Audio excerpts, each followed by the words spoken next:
Hey, hi, it's me, as if you couldn't tell. It's me, Krista.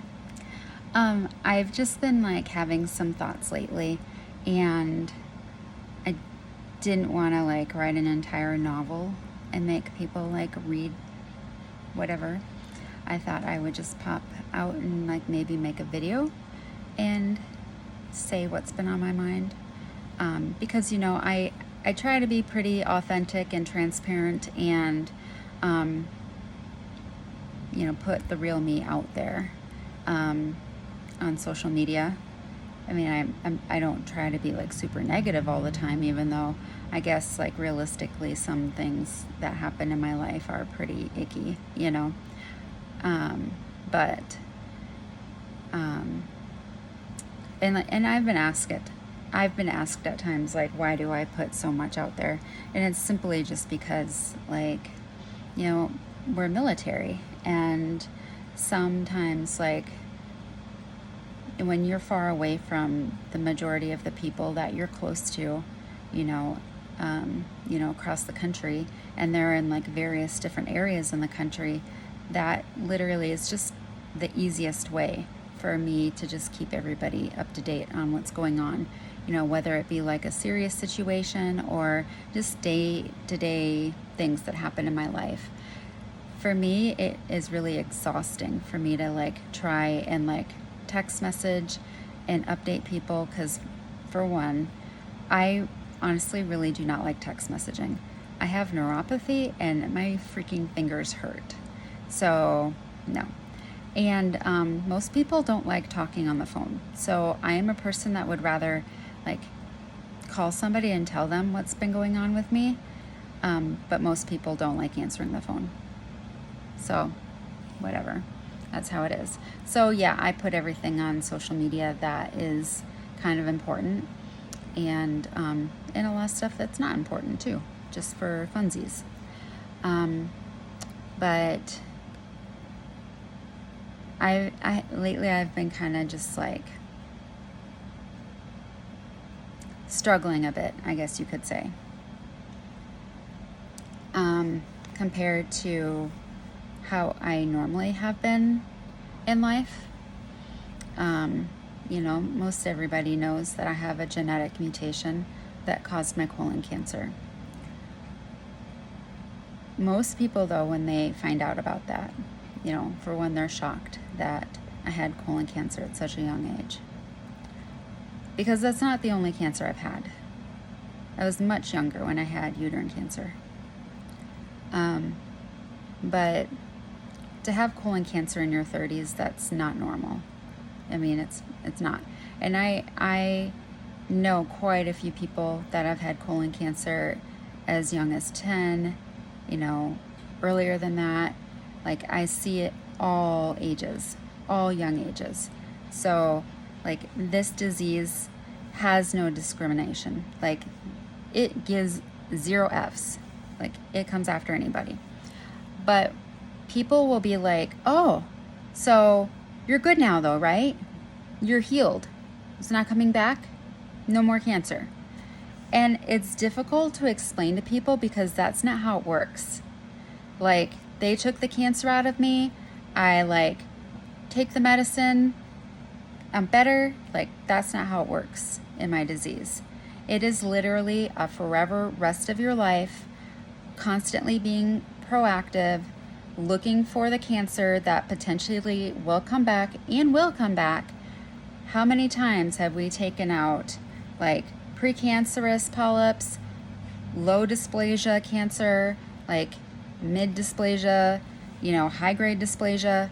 Like, they're literally just plucking organs out of me little by little, and for the longest time, I tried not to really think about it too much. I really didn't worry about it too much because my reality was, I would feel like nasty sick, no energy, like maybe a lot of pain, and then they would take it out, and then for real, like I would just wake up and like feel like a freaking ton better.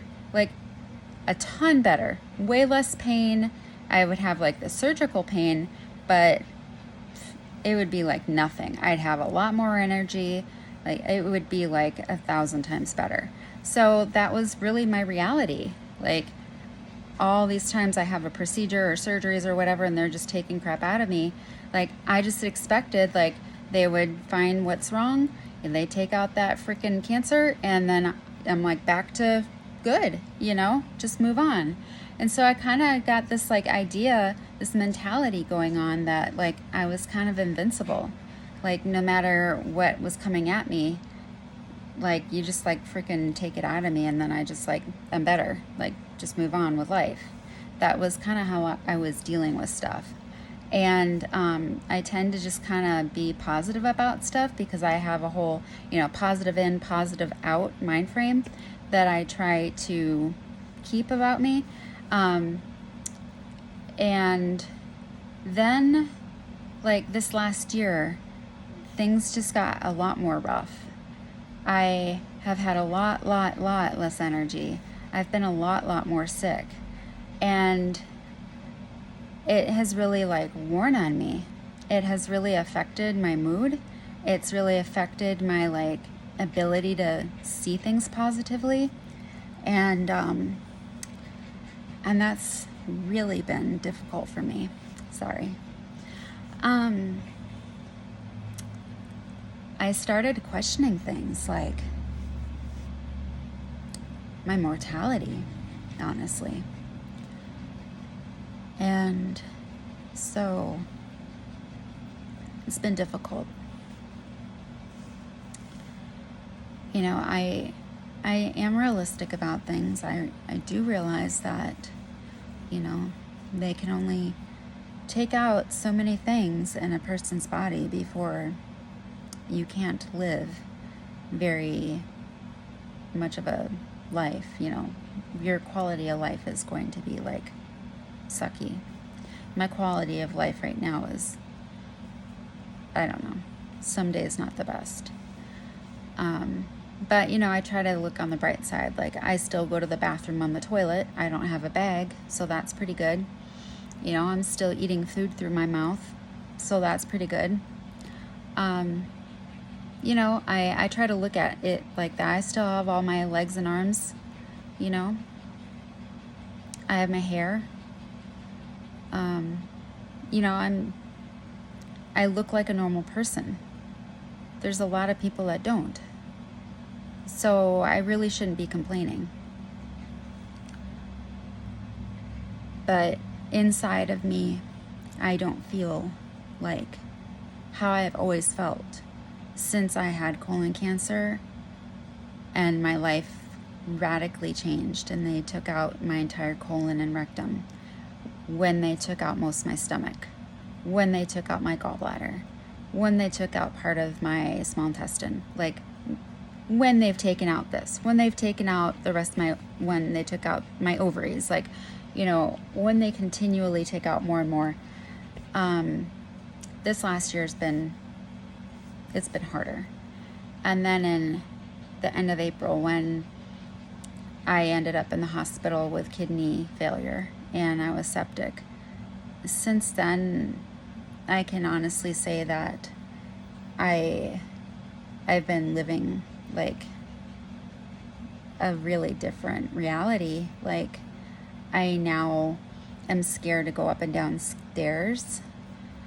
I'm kind of scared to be at home alone in case I pass out and like nobody is there to make sure that I come back to like awareness. I don't know. I just feel like I'm more fragile of a person. There's so much of my day where like if I walk across the room, like I feel like I need to just stop and sit down on the floor real quick before I pass out. My blood pressure, I have a hard time keeping it like elevated, so I'm on medicine now to keep it raised.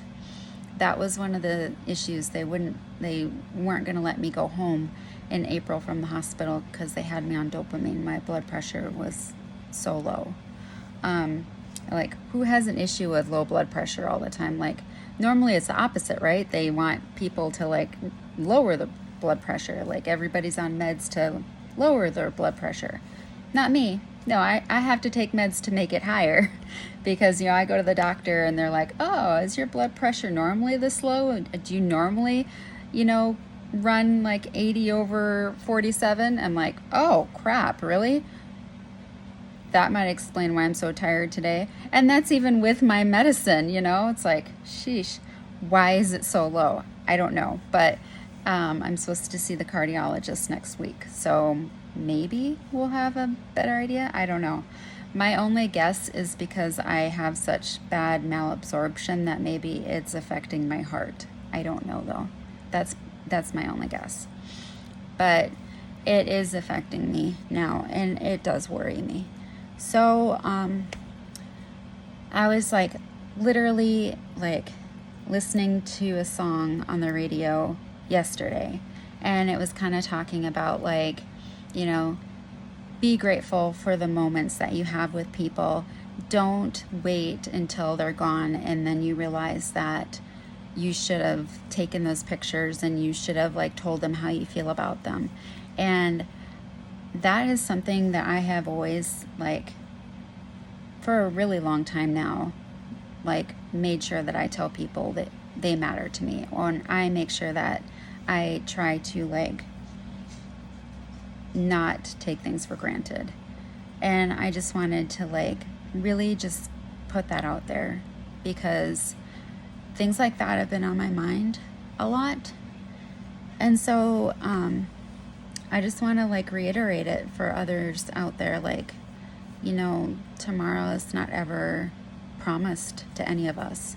So please, like, I just urge everybody to just kind of take a couple more seconds with people that you love and slow down a little bit and appreciate the time that you have with people that matter to you, because just taking a few seconds is not gonna like slow down your day at all. It's not going to like make you late for whatever you're rushing to. Like, literally take an extra breath and give somebody that matters to you a hug a little longer than you normally do. Just so that way you have that quality of caring between you and people that matter. I don't know. Maybe that's stupid, but to me, it matters to me that the people in my life that matter to me, it matters to me that you guys know that. And hopefully I make that clear when I'm spending time with you in my life. If I don't, please tell me. Then I'm not going to get hurt feelings. If you say, hey, do I matter to you? Because you don't treat me like I do. I want to know that.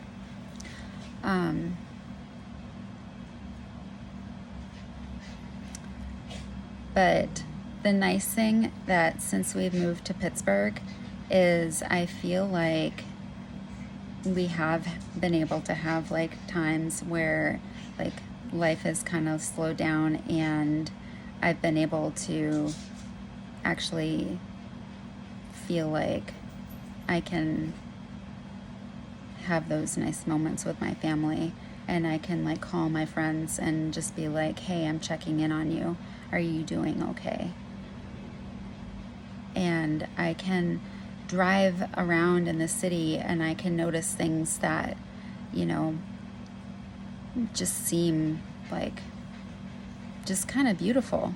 Even if it's just like the cityscape or, the river, or, just seeing people walking down the street, just doing whatever they're doing, and, just kind of thinking about like, I wonder if they're on their way to work, or if they're enjoying, a conversation with their best friend right now as they are like sitting outside, having lunch. Like, I just sit there and just like notice things, and it's nice to be able to have that like time and to be able to observe stuff. And I can't tell you like how nice it's been to just be in Pittsburgh, and I feel like it's special. The city is special. So I hope that you all are doing okay out there.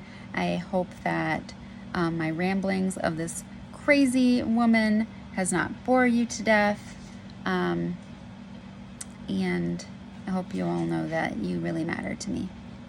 So thanks for coming to my Krista talk, and I'll talk to you later.